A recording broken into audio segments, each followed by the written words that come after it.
mabubulay-bulay, pananalangin sa pag-aaral, pinakita po sa akin ng Panginoon na ang ating Panginoon Jesucristo ay ang Passover Lamb.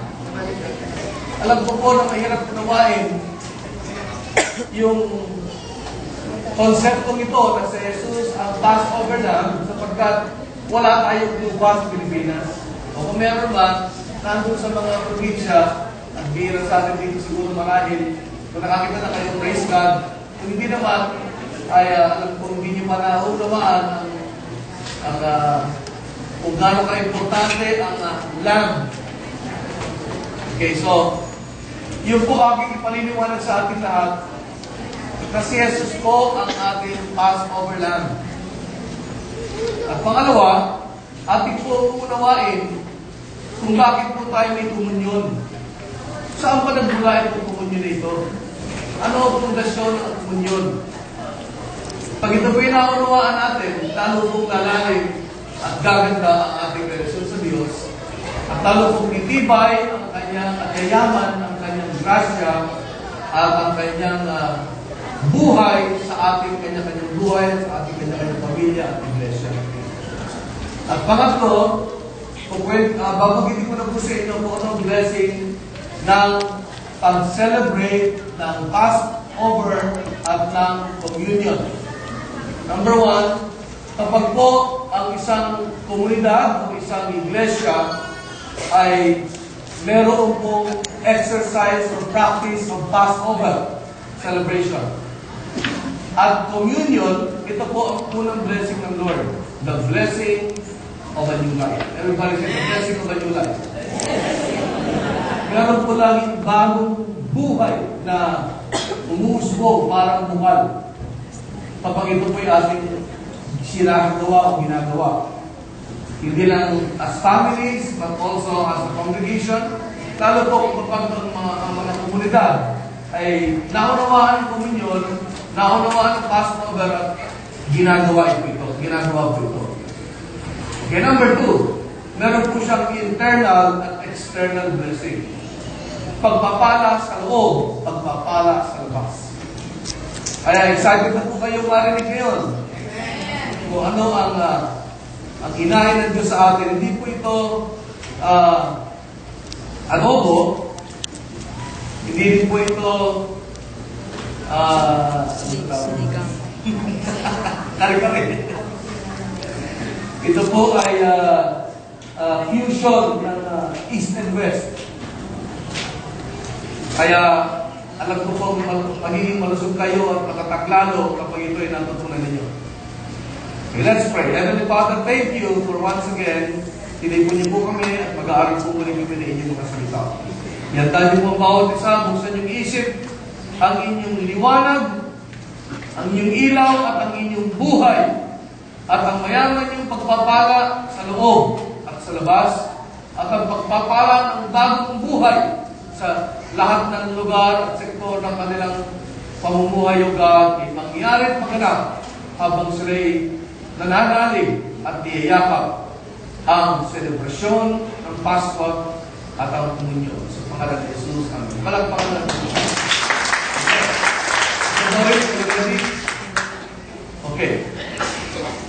Nais ko po muna sa inyong ipaliwanag na ang ating communion celebration ay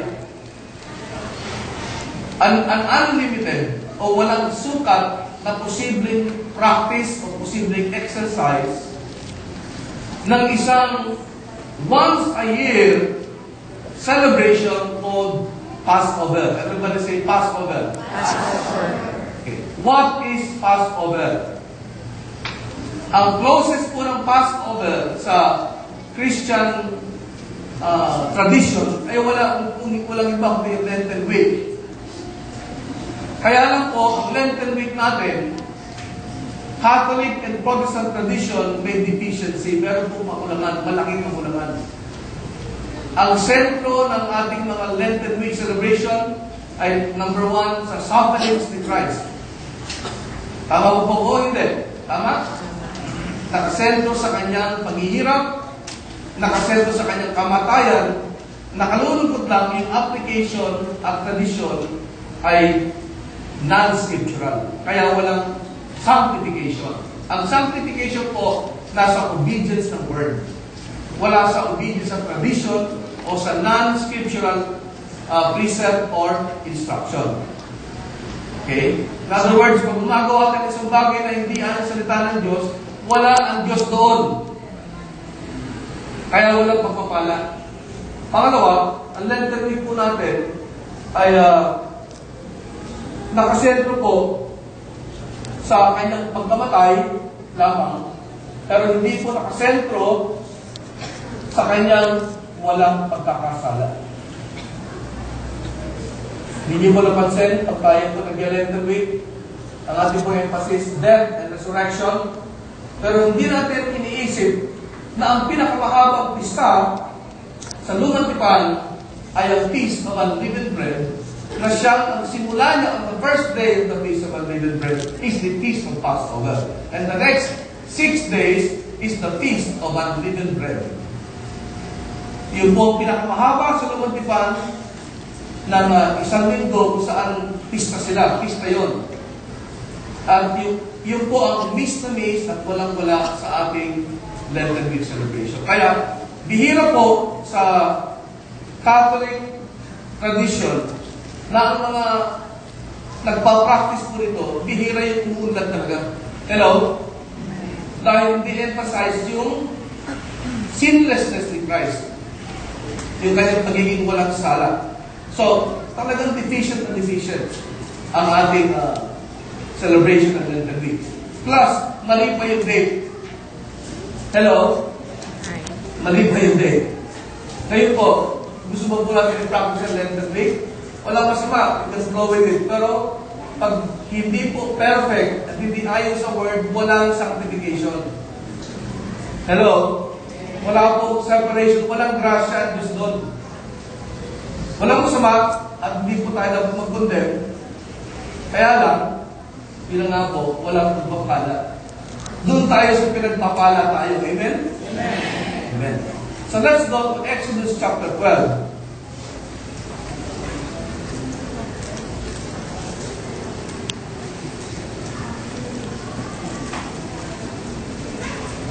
Ang sabi po ng Panginoon, nang pinadala si Moses, pagkatapos po ng 9 na plague, alam niyo po yung 10, nakapanood niyo yung Charles Heston 10 Commandments, may 10 plague.